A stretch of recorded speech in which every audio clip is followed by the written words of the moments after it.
Today we are interviewing Puck, a former StarCraft 2 legend. He, of course, is the two-time MLG champion. What took you to Overwatch? How did you make that transition? I made the transition to Overwatch. I don't know. The game came out, I played it, right? And then it was just kind of a passion thing. Like, I had never felt as strongly for a game since StarCraft. So it was just a wonderful experience. And then I was thinking, I was pretty good at the game, and then I was thinking, could I be a pro player? And then, I'm kind of getting up there in age, and then I know the pro gaming lifestyle is really hard, and I kind of just said, you know what, I think I would prefer just to be the talent side, and I thought, as a former StarCraft 2 professional, which is a very in-depth game, going to Overwatch, being very good at that game, it would put me in a perfect position to be, a caster/analyst. Let's talk about the Atlantic Showdown. Of course, this was the $100,000 Overwatch tournament that was held at Gamescom.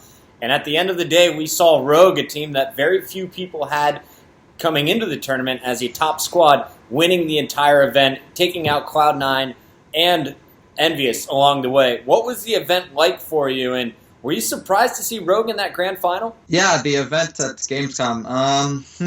It was complicated to say the least. Having it at like a big event like Gamescom, which isn't really prioritizing esports side of things can get a little messy. But overall, I feel like it was a great event. And as Overwatch has progressed over time, I think things have constantly improved. I still would love to see more tools for the content side, as far as like videos, replays, things like that would help, show Overwatch as a very strategical game, because right now it's kind of hard to follow in some ways, but so far so good, and it's definitely going to get better. I know that much. And then on the playing side, Rogue winning was a big surprise, as you said. I don't know, I feel like there's always going to be players that play better online compared to in person at an event live. And I feel like a lot of the teams that boot camped prior to the event did better than a lot of teams that just don't have the experience, or they have never done that. Well, when you are watching the game, though, what are you focusing on as an analyst and as a commentator? What I mainly focus on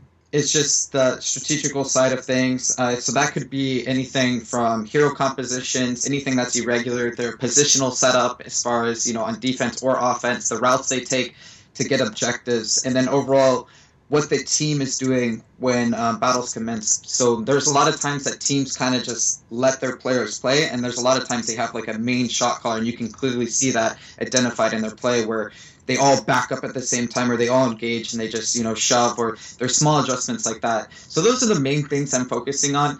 But as I said, it will get better as time goes on. I would love to see something. I mean, I'm sure you're a guy that has always watched many esports. The International, where Purge basically had his Weatherman segment, I think something like that would be amazing for Overwatch, and I would love to show that and showcase that. How important do you think coaches are going to be in Overwatch? We recently saw that Counter-Strike announced a coaching restriction where the coaches aren't able to talk to the players during the rounds, only during downtime. I think coaches in Overwatch are going to be extremely important. It's unfortunate from CSGO's standpoint that they had that change, just because they've become such a vital role for teams up to this point. I don't think, objectively, if they had that rule from the very beginning, it would be a problem. But you can't really add a sixth player and then say, like, you know what, we're just going to take him out. It's kind of not great. But yeah, I think Overwatch coaches are going to be extremely important. I just would like to see the support for them sooner rather than later, and I think the teams that kind of put importance on that will get better faster, and we'll see that their money pays off if they do make those investments earlier. So Huck, after watching all of the teams at the Atlantic Showdown, who are your top 5 players in the game right now? My top 5 favorite players are Taimu. Taimu because he just has these small adjustment flex. Obviously, he's a great DPS player, but I think first-person view, he is the most entertaining player to watch altogether. The next on my list would be Surefour. I feel like, I don't know, it's the Canadian love / he's probably one of the best players, if not the best players in the game right now. And of course, he's a great personality for the game. Next on my list, I would say, would be Buds. I'm a Reaper main myself. He plays a great Reaper. He's North American. He's kind of a quieter guy, but at the same time, I feel like, especially at Gamescom, he kind of carried his team, which is what's going to be needed, especially going into the future. I would say also on that list, my first support player for the top 5 would be Grego from C9.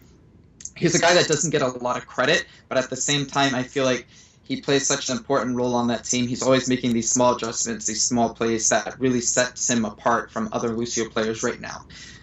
The fifth person on my list would be Stoop. He plays a great Reinhardt, a great Winston. I feel like overall on those main tank roles, he's a pivotal reason that Fnatic did so well. Mechanically, you don't see many Reinhardts missing charges, but Stoop never misses, ever. And that's something that is always needed from your Reinhardt players. Of course, guys, you can catch Huck. He's always streaming. You can find him on Twitter, Loranger Chris, and you can catch him on some upcoming Overwatch broadcasts. Chris, anyone to shout out before we let you go?